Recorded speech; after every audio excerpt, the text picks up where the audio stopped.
우리 오늘 성경 말씀은 로마서 말씀입니다. 로마서 8장 15절로 17절 말씀입니다. 한 절씩 로마서 8장 15절에서 17절 말씀, 신약 성경 249쪽에 있는데 한 절씩 번갈아 읽겠습니다. 너희는 다시 무서워하는 종의 영을 받지 아니하고 양자의 영을 받았으므로 우리가 아빠, 아버지라고 부르짖느니라.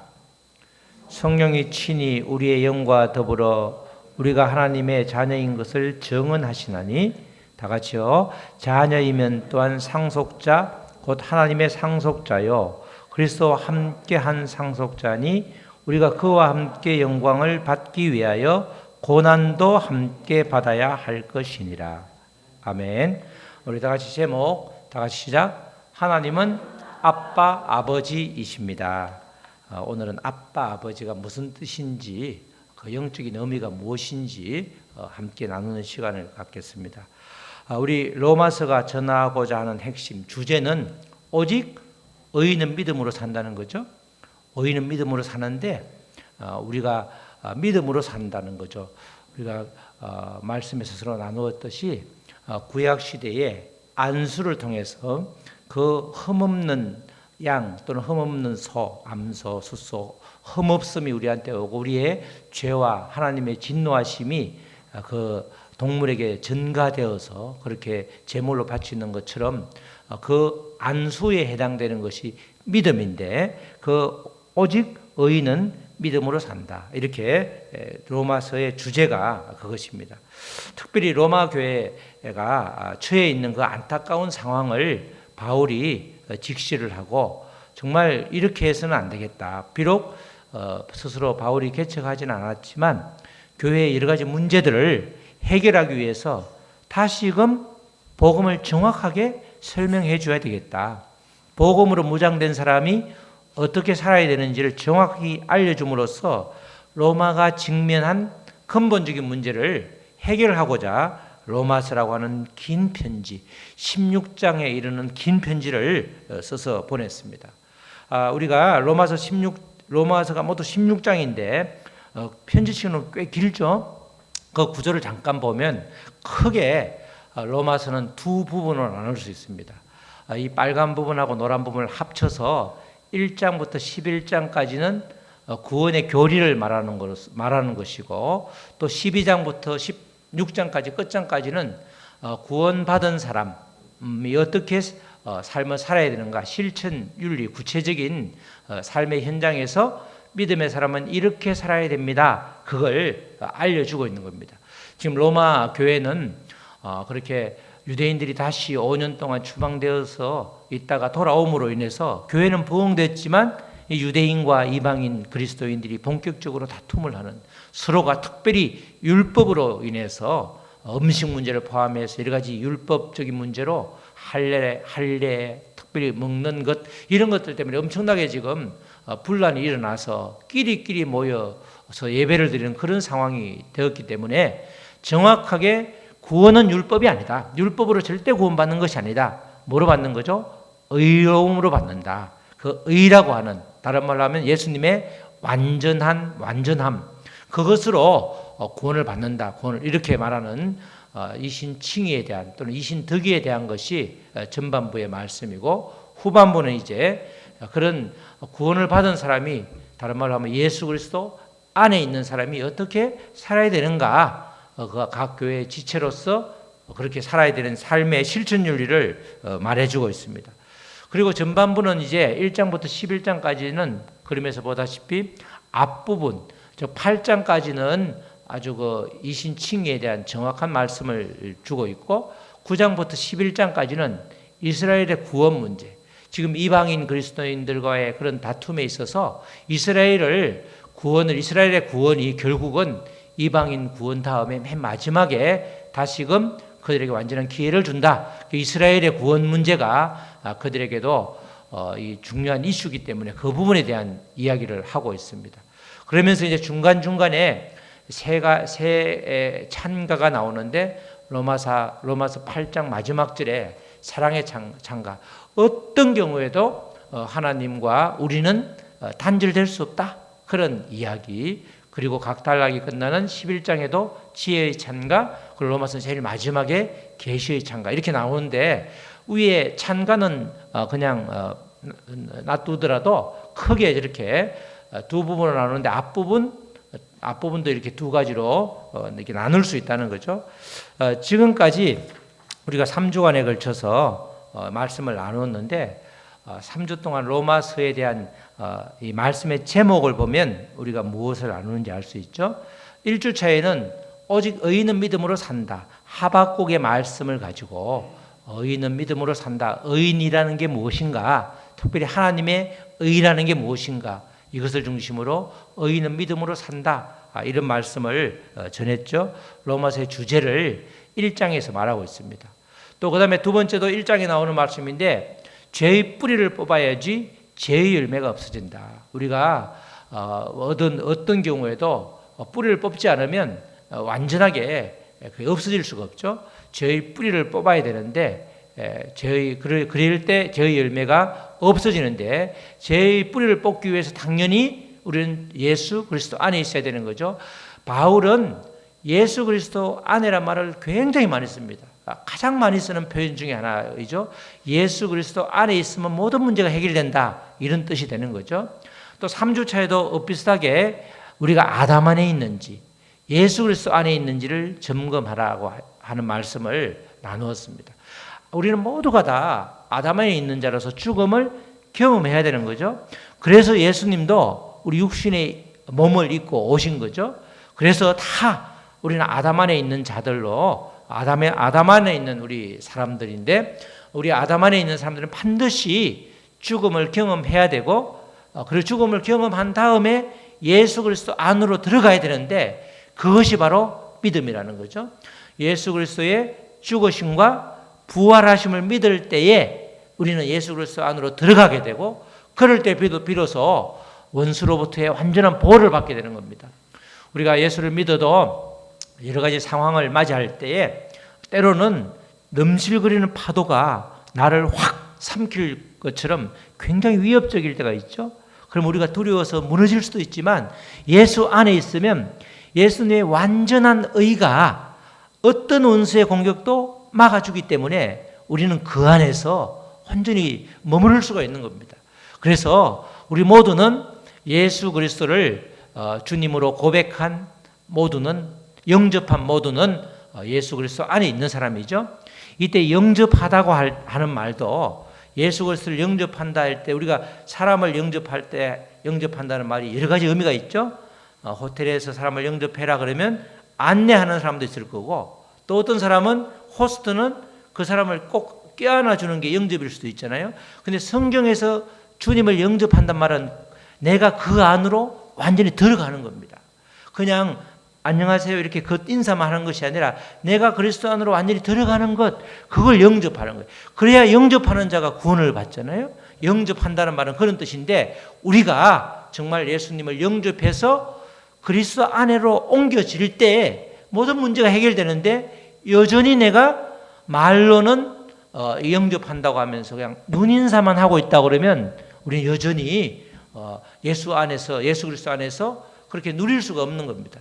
원수의 공격이 오면 바로 무너지게 되고 보호막 안으로 들어가지를 못하니까 그렇게 신앙생활을 하는 것이 어찌 보면 유야무야되는 아주 어중간한 상태가 되는 거죠. 여기까지가 우리가 3주간에 그리고 그 다음 주에 3주간 맞죠? 여기까지가 우리가 로마서를 지금 해오고 있습니다. 이게 이제 5장까지였죠. 우리가 8장까지 전반부가 8장 11장까지인데 8장까지가 아주 중요한데 우리가 8장까지 내용을 계속해서 반복했죠. 1장에서 3장까지는 뭐죠? 죄에 대해서. 1장은 이방인의 죄에 대해서, 2장은 판단하는 아주 나쁜 죄, 이방인의 죄 플러스 판단하는 죄까지 포함한 유대인의 죄고, 3장은 20장까지 우리 모두의 죄였죠. 그렇기 때문에 율법은 죄를 지적하지만 율법은 절대 어려울 수 없다. 그래서 하나님의 한 의가 나타났다고 하는 그 말씀이 3장 21절인데 그 하나님의 한 의에 대해서 이야기하는데 그 하나님의 한 의가 바로 예수님을 믿는 걸 말하는 거죠. 그리고 그래서 이제 4장에서는 그래 봐라. 하나님의 한 의인으로 대표되는 사람이 누구죠? 우리가 아브라함의 아브라함. 그래서 아브라함은 모세 이전의 사람이잖아요. 모세 때 율법이 나왔기 때문에 율법 이전에도 아브라함이 구원을 받았으니까 의인이라는 것. 아브라함은 율법 이전의 사람이고 또 아브라함이 할례를 받기 전에 아브라함이 구원을 받는 믿음으로 의롭다함을 받았다는 게 창세기 15장인데 할례 받는 게 17장에 나오기 때문에 할례와 구원도 아무 상관이 없다. 그걸 증명해 주는 게 4장이에요. 4장. 그리고 이제 5장에 와서 여러 가지 5장부터 8장까지는 자유함에 대해서 이야기하는데 그리스도 안에 있게 되면 첫 번째 5장은 죽음으로부터 완전히 자유하게 된다. 그 말씀을 하고 있고 6장에서는 죄로부터의 자유, 7장은 율법으로부터의 자유, 그리고 오늘 우리가 볼 8장은 성령 안에서 누리는 하나님의 자유에 대해서 알려주고 있습니다. 그래서 예수님을 믿으면 뭐가 임하죠? 자유함이 임해야 되는 겁니다. 예수님은 나를 어찌 보면 죄에 얽혀 있는 나를 그 사슬을 끊어주셔서 죄에서 완전히 해방시켜 주셨고 언제 죽을지 몰라서 영양제도 먹고 건강하는 것은 좋죠. 그런데 우리 죽음에 대한 막연한 공포 아니면 그거에 대해서 시달리기 시작하면 굉장히 그게 아주 깊이 생각하면 답이 없는 거잖아요. 죽음에 대해서 자유로울 수 있는 사람이 아무도 없습니다. 그러나 복음으로 인해서 죽음의 그 공포를 완전히 끊어주니까 우리는 죽음으로부터 자유할 수 있게 되고 당연히 율법으로는 한 사람도 구원을 받을 사람이 없는데 율법으로 완전히 자유하게 해주시고 그래서 이제 결국은 우리가 내 안에 성령이 계심에 성령 안에서 누리는 하나님의 자유에 대해서 8장에서 이야기를 해주고 있습니다. 로마 교회에게 말씀하시는 것뿐만 아니라 오늘을 사는 우리에게도 굉장히 중요한 겁니다. 교회를 다니면 다닐수록 얽매여 가지고 다 그냥 거기 하나님의 뜻은 하나님의 마음은 그런 게 아닌데 우리가 얽매여서 신앙생활을 하다 보면 전혀 교회에 와서 말씀으로 은혜 받고 또 식사 교제하면서 잘 이렇게 나누고 정말 기뻐야 되는데 교회 올 때부터 발걸음이 무겁고 나갈 때는 더 뒤통수를 한 대 맞은 것처럼 굉장히 무거워서 가면 우리가 이 교회 다닐 의미가 없지 않습니까? 우리가 물론 말씀을 통해서 내가 이제까지 말씀대로 살지 못해서 정말 아주 성령의 거룩한 근심을 가지고 가는 것은 좋지만 그렇지 않다고 그러면 우리의 신앙생활은 점검을 해 보아야 되는 것입니다. 예수 그리스도의 십자가 죽으심과 부활하심을 믿음으로 연합함으로써 우리는 예수 그리스도 안에 있게 되고 이럴 때는 누구나가 다 이 네 가지 자유를 누릴 수가 있는 겁니다. 우리가 예수 그리스도하고 예수 그리스도를 믿음으로 연합할 때 그 2000년간의 간격이 싹 없어진다고 그랬죠. 우리가 나는 지금 2023년에 현재 살고 있는데 2000년 전에 예수님하고 나하고 아무리 상관이 없는 것이 아니라 믿음으로 연합할 때 시간과 공간을 초월할 수 있기 때문에 우리는 그만큼 가장 중요한 게 믿음이라는 것입니다. 예수님이 그리스도임을 믿음으로 고백한 사람은 누구나가 다 성령 안에서 하나님이 주시는 자유, 특별히 하나님의 자녀로서의 자유를 누릴 수 있는 거죠. 오늘 말씀은 하나님을 아빠, 아버지로 부를 수 있는 특권이 얼마나 아주 귀중한 것인지 그걸 정확하게 알고 누리라고 이렇게 오늘 말씀을 함께 나누는 것입니다. 하나님을 신약성에서 아빠, 아버지라고 부르는 곳에는 딱 세 군데 나옵니다. 맨 처음은 예수님께서 마가복음에서 한번 사용하셨고 그리고 두 번째, 세 번째는 이 예수님이 사용한 아빠, 아버지를 그 뜻을 정확하게 이해를 하고 바울이 로마서하고 갈라디아서에서 각각 한번 사용하고 있습니다. 이 하나님을 아빠, 아버지로 부르는 것이 얼마나 큰 의미가 있는지 알기 위해서는 먼저 우리가 구약시대 히브리인들, 구약시대 유대인들은 이 아버지를 어떻게 이해했는가 그게 아주 필요한 거죠. 이 구약 성경 전체를 보면 유대인들은 하나님을 크게 세 가지로 이해를 했는데, 첫 번째로는 우리가 1장의 창세기 1장에 나오는 것 1장에 나오는 것처럼 하나님을 창조자, 우리는 피조물로 이해를 했습니다. 창조주와 피조물은 엄청난 절대적인 차이가 있기 때문에 쉽게 다가갈 수 없는, 그래서 창세기에는, 구약에는 보면 하나님을 직접 보면 대면하면 죽는다고 할 정도로 그렇게 성경을 기록하고 있죠. 두 번째로는 우리가 하나님을 토기장이로, 또 유대인 히브리인들 자기를 진흙으로 이렇게 비유를 하고 있죠. 또 세 번째로는 하나님은 항상 명령하는 사람이고, 이 유대인들은 자기들이 그 명령을 수행하는 사람들. 그러니까 어찌 보면 왕과 종의 관계가 되는 겁니다. 쉽게 근접할 수 있는, 없는, 하나님은 전능하신 하나님이기 때문에 우리를 일거수일투족을 다 지켜주지만 지엄한 존재, 감히 가까이 하기 힘든, 그죠? 이게 경외하고 존경하고 아주 그냥 외경, 아주 굉장히 두려워하기 때문에 쉽게 가까이 갈 수 없는 그런 존재가 되는 거죠. 철저히 주종 관계, 그런 관계가 구약 성경 전반에 흐르는 하나님과 특별히 유대인들 간의 관계, 유대인들이 자기들을 하나님과의 관계를 그렇게 인식을 하고 있습니다. 정말 그래서 하나님의 이름도 감히 부르지 못하죠.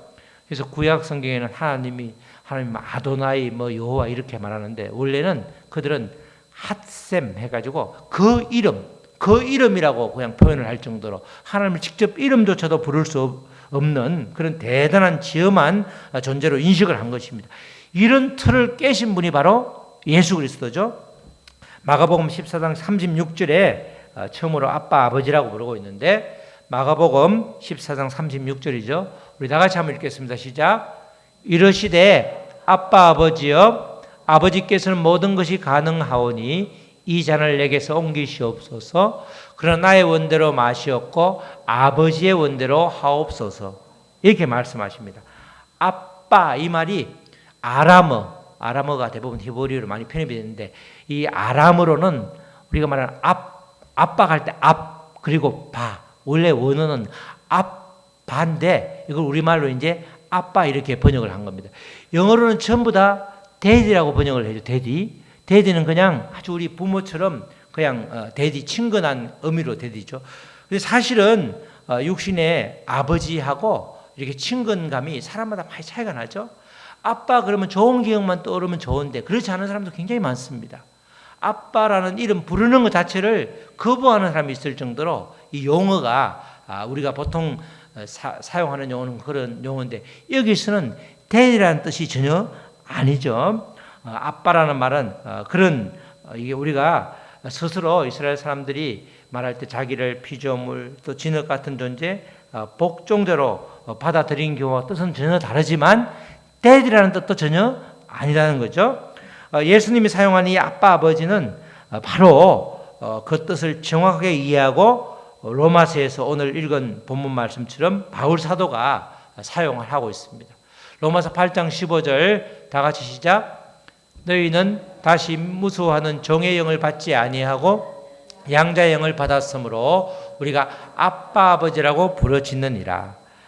양자의 영을 받았기 때문에 이제 더 이상 종의 영을 받지 않았단 말은 이 왕과 종의 관계가 아니고 그 관계를 더 발전시켜서 양자의 영, 아들 또는 자녀와 아버지로 이렇게 관계를 바꾸어 주셨다는 겁니다.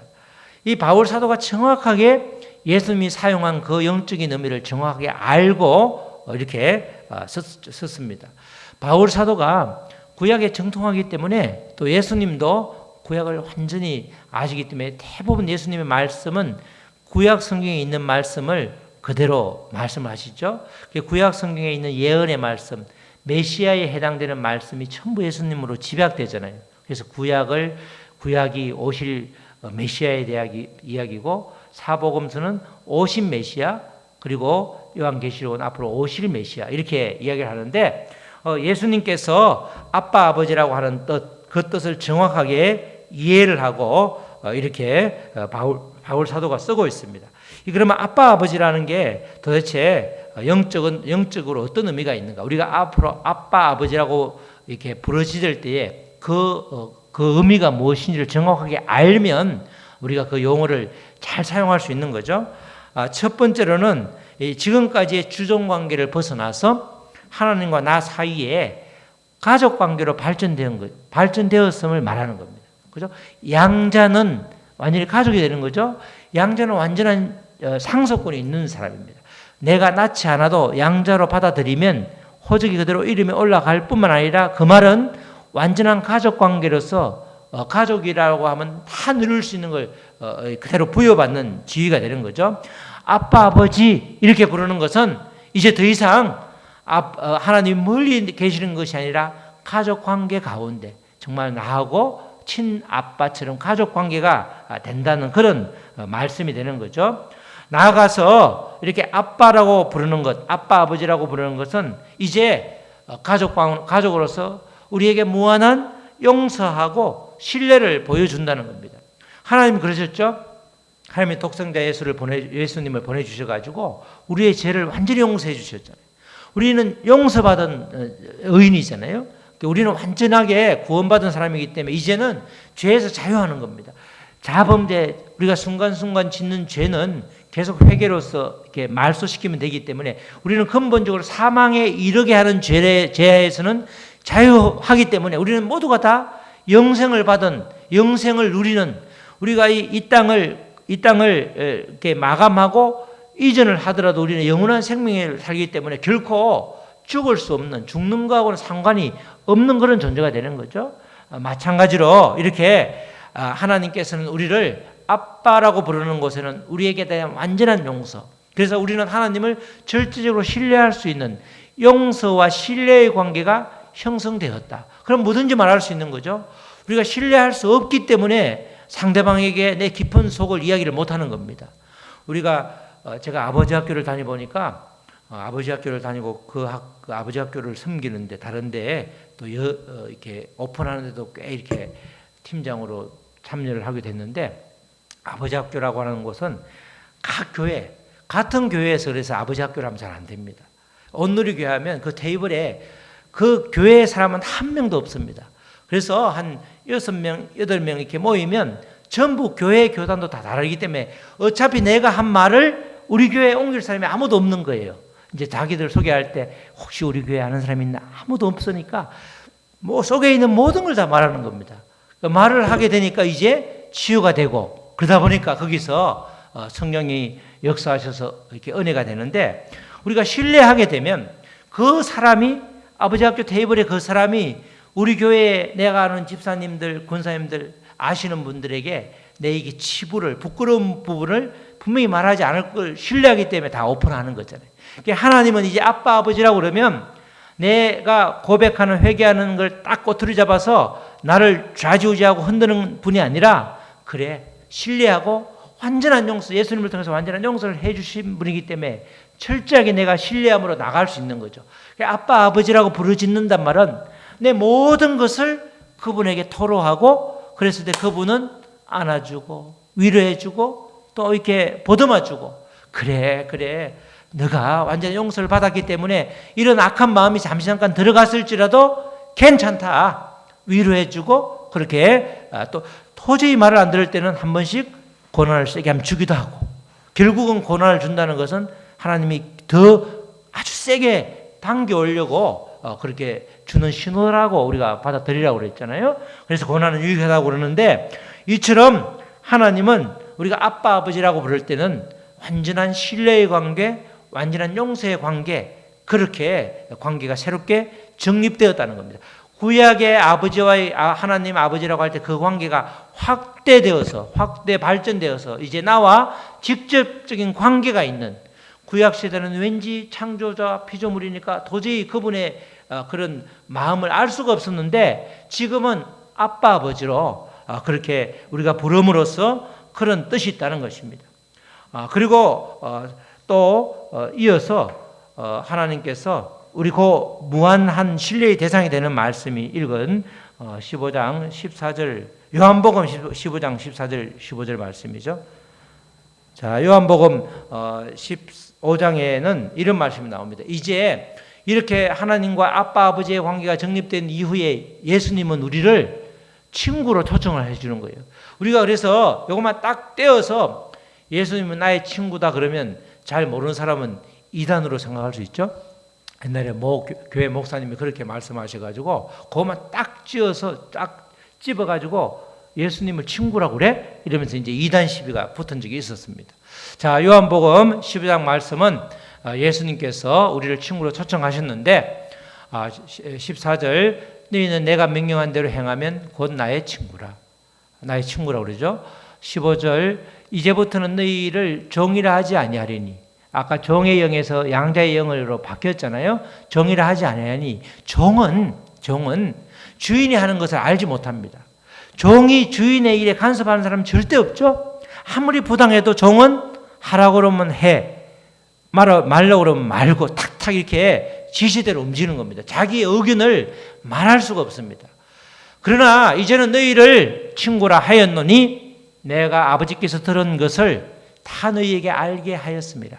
이때 친구는 우리 동네 친구라고 말하는 사회에서 친구란 말하는 그런 뜻이 아니라 영적인 비밀을 서로 나누는 관계라는 겁니다. 예수님께서 하나님 아버지께 들은 것을 말씀을 기록해 놓았잖아요. 그 말씀을 같이 나누는 관계, 우리의 영적인 비밀을 나누는 그런 관계가 되었다. 누구하고? 예수님과 내가 그렇게 되었다는 겁니다.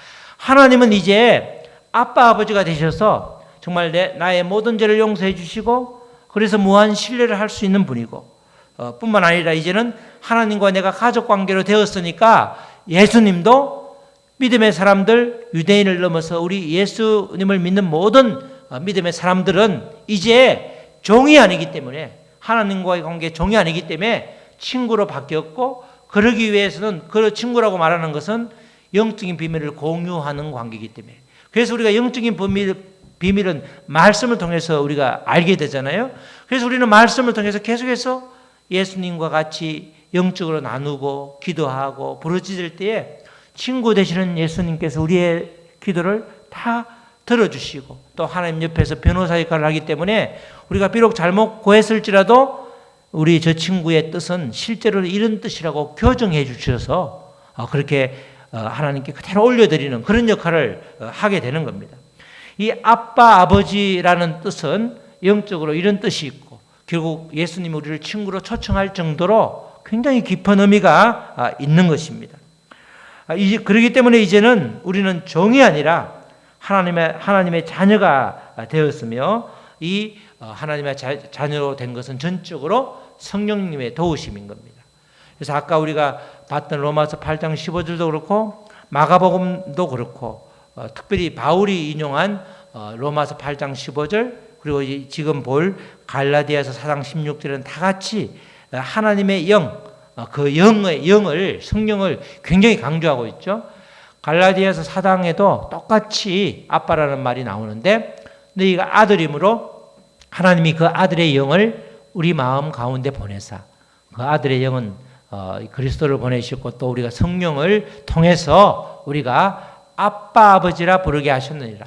똑같은 의미입니다. 전부 지금 바울이 전하는 그런 이 아빠 바울이 말하는 아빠 아버지라는 그 구절 두 구절 속에서는 다 하나님의 영인 성령의 도우심으로 아빠 아버지라고 한다. 하나님의 영이 도우시려고 그러면 우리가 온전히 예수 그리스도 안에 있어야 되는 거죠. 그 성경 전체는 다 결국은 너가 예수 그리스도 안에 있는가? 그걸 계속해서 묻는 겁니다. 내가 그것을 계속해서 점검하는 거죠. 예수 그리스도 안에 있는 사람으로서 우리가 취해야 될 모습들이 있잖아요. 삶을 살아가면서 우리가 예수 그리스도 안에 있는 사람으로서 어떻게 행동할 때에 정말 온전히 예수님이 기뻐하실까? 그런 내용들을 계속 생각하면서 말씀을 읽고 그 말씀을 나의 영의 양식으로 삼아서 우리의 삶의 변화될 수 있도록 성령의 도우심으로 변화해가는 과정이 우리가 이 땅에 살아가는 과정이 되는 것이죠. 그래서 바로 하나님의 영인 성령의 도우심으로 우리가 하나님의 자녀로서의 그런 삶을 살아가게 되는데 다시 한번 그 말씀이 우리가 읽었던 로마서 15장 16절 17절 말씀이죠. 성령이 친히 우리의 영과 더불어 우리가 하나님의 자녀인 것을 증언하시나니. 그죠? 하나님의 자녀가 된 거죠. 이제 자꾸 강조하는 게 하나님의 자녀라고 그러는 거죠. 우리 구약 시대는 하나님의 백성이라고 하죠. 왕과 백성과의 관계인데 지금 자녀가 되었다는 것을 성령이, 우리 안에 계신 성령이 그렇게 증언을 해주는 겁니다.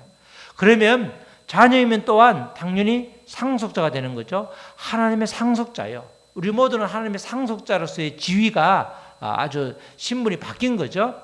그리스도와 함께한 상속자이니 우리가 그와 함께 영광을 받기 위하여 정말 하나님의 상속자로서의 지위를 받으면 우리가 상속을 할 때도 마찬가지죠. 부모가 재산이 많으면 재산만 탁 이렇게 받는 것이 아니라 뭣도 받죠? 부채도 같이 받는 거예요. 부채도. 재산보다 부채가 훨씬 많으면 상속을 하지만은 상속할 때 재산만 싹 받고 세금 안 낸 거는 하나도 안 받으면 그건 상속이 아예 안 되는 거죠. 마찬가지로 우리가 하나님의 자녀로서 엄청난 것을 누리기 때문에 그 예수 그리스도와 함께 영광을 받기 위해서 또 고난도 받게 되는 겁니다. 예수를 믿다 보면 다 형통해서 날마다 그냥 하하호 웃는 것이 아니라 때로는 말할 수 없는 고난도 밀려오는 것이죠. 고난도 하나님께서 주시는 거란 말이에요. 고난도 주관하신 분이 그분이기 때문에 반드시 하나님이 주관하시면 끝이 있는 거죠. 하나님은 우리와 끝장을 보기를 원하시기 때문에 그 끝장은 결국 하나님께 돌아오는 겁니다. 때로는 많이 맞고 돌아오고 때로는 정신을 바짝 차려서 빨리 말씀하셔서 빨리 돌아올 때도 있지만 결국은 하나님 앞에 돌아오는 것은 매 한 가지가 되는 거죠. 영광을 받기 위해서 고난도 함께 받는다. 나는 영광만을 받지 고난을 받기 싫어. 전혀 우리 그리스도의 자세가 아니라는 것이죠. 이렇게 우리 보면 특별히 16절에 성령의 친히 그리고 우리의 영과 더불어라고 하는 말이 우리 영어로 말하면 with잖아요.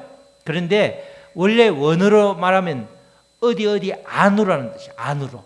우리가 그래서 우리 성경 우리 한글 글자하고 실제로 우리가 원래 예수님이 말씀하신 그 원어하고는 차이가 나는데 원어를 몰라도 대부분 다 말씀을 통해서 성령이 역사해 주기 때문에 은혜를 많이 받죠. 근데 특별히 여기서는 이제 더불어라는 말이 결국은 누구 안으로 우리가 결국은 우리가 성령 안으로 그리스도 안으로 들어가라는 걸 강조하라는 겁니다. 이때 더불어라는 말하고 아까 영접한다는 말하고 어원이 같습니다. 어원이. 그러니까 우리가 결국은 예수 그리스도 안으로 완전히 들어갈 때에 우리가 상속자가 되고 또 그럴 때 온전히 하나님과 함께 모든 것을 누리게 되는 영광도 누리지만 때로는 하나님으로 인해서 또 하나님을 믿는 과정에서 고난도 함께 받는다. 그것을 정확하게 알려주고 있는 것입니다. 하나님을 아버지로 부른다는 것은 온전히 성령의 도우심이고 예수 그리스도 안에 있는 사람들만이 누릴 수 있는 특권이 되는 겁니다.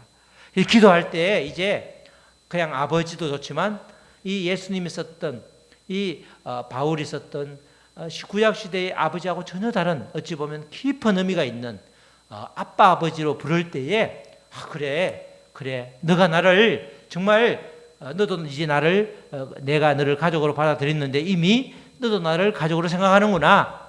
이제 나를 신뢰하는구나. 너 속에 있는 말을 마음껏 나에게 토로하겠다는 뜻이구나. 내가 다 용서해 줄게. 그런 뜻이 다 포함되어 있는 겁니다. 그러니까 그냥 기도가 잘 안 나오면 어떻게 하죠? 아빠 아버지 계속 불러도 하나님이 우리가 그 뒤에 하고 싶은 이야기를 다 아시는 거잖아요. 부를 때 정말 우리가 이 의미를 정확하게 알고 부를 때 훨씬 더 큰 은혜가 임하는 것입니다. 우리는 하나님의 상속자이고 하나님의 영광을 위해서 살아가는 존재들이지만 동시에 가족 관계이기 때문에 고난도 함께 받는 겁니다. 가족이기 때문에 그죠? 아빠가 고난을 받고 있다. 그럼 모든 가족이 그래 너가 잘못했으니까 고난 실컷 받아라. 그러면서 외면하면 그건 가족이 아닌 겁니다. 아들이 잘못해서 집에 큰일이 일어나면 온 가족이 한 마음으로 해결해 가는 거죠. 그게 가족이잖아요. 엄마가 뭘 잘못했어. 엄마가 요새 말하면 이렇게 이상한 판매하는 데 있잖아요. 그런데 가가지고 그냥 잘못해가지고 그냥 큰 건물 하나를 날렸단 말이죠.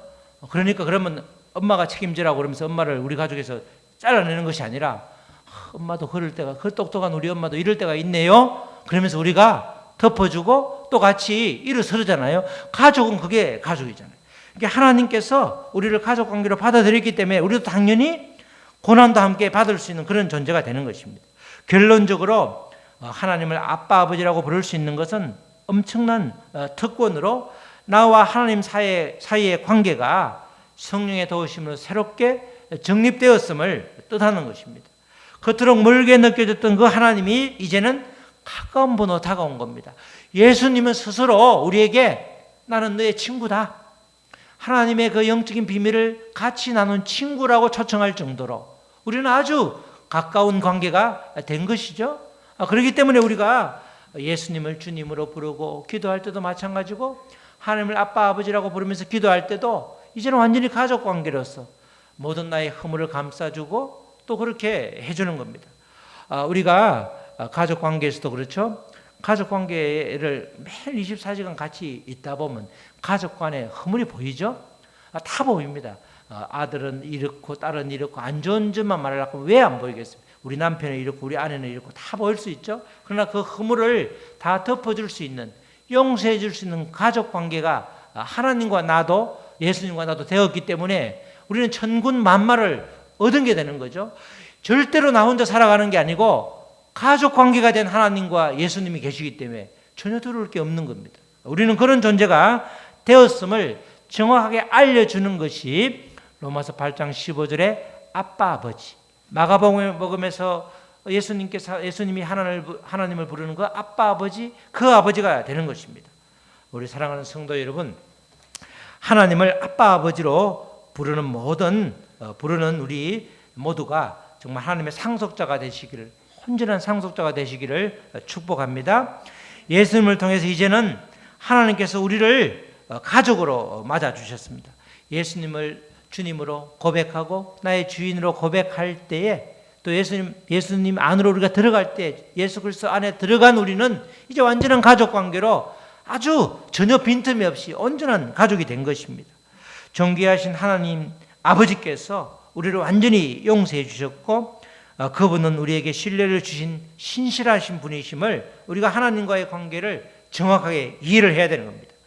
하나님 아버지로 말미암아 우리는 예수 그리스도와 하나님 나라의 비밀을 공유한 아주 친구가 되는 그런 엄청난 영광을 허락해 주셨습니다. 하나님은 우리의 아빠 아버지이십니다.